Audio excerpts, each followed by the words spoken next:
लोगों को लगता है कि फ्री की चीजें जिंदगी आसान बना देती है, लेकिन सच ये है कि फ्री की आदत जिंदगी बर्बाद कर देती है। कहानी शुरू होती है दिल्ली की एक झुग्गी बस्ती से। यहाँ रहने वाले लोग सरकार से फ्री राशन, फ्री बिजली और फ्री पानी पीते थे। शुरुआत में सबको अच्छा लगा, वाह हमें तो बिना मेहनत सब कुछ मिल रहा है। लेकिन धीरे धीरे समस्या ये हुई कि मेहनत करने की चाहत ही खत्म हो गई। अब जब पेट मुफ्त के खाने से भरता है और घर की बिजली बिना पैसे के जलती है, तो काम पर जाने की जरूरत किसे महसूस होगी। यहीं से असली दिक्कत शुरू हुई।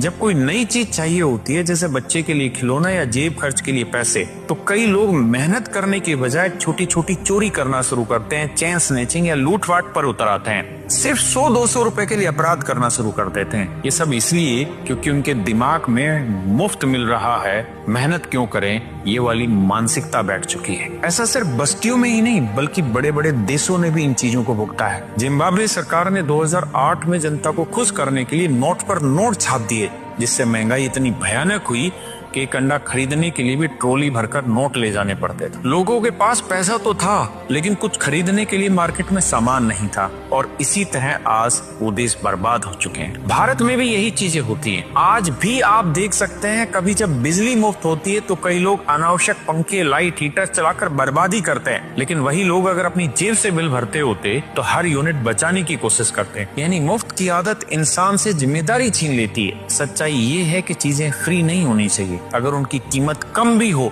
तो चलेगा, लेकिन कुछ न कुछ मेहनत इंसान से करानी चाहिए, तभी इंसान उस चीज की कदर करता है। जैसे हम खुद भी पढ़ाई के क्षेत्र में ये चीजें देखते हैं। कैरियरविल ऐप पर हमारा यूपी दरोगा का जो बैच है, इतने कम दामों पर है कि हर छात्र इन्हें अफोर्ड कर सकता है। साथ ही साथ हम यूट्यूब पर भी फ्री पढ़ाते हैं, लेकिन जब बच्चे सिलेक्शन लेकर आते हैं तो वो इन्हीं बैचों से पढ़कर आते हैं, क्योंकि जब इंसान थोड़ा सा निवेश करता है, चाहे वो समय का हो या पैसे का, तब उसका कमिटमेंट और सीरियसनेस कई गुना बढ़ जाती है।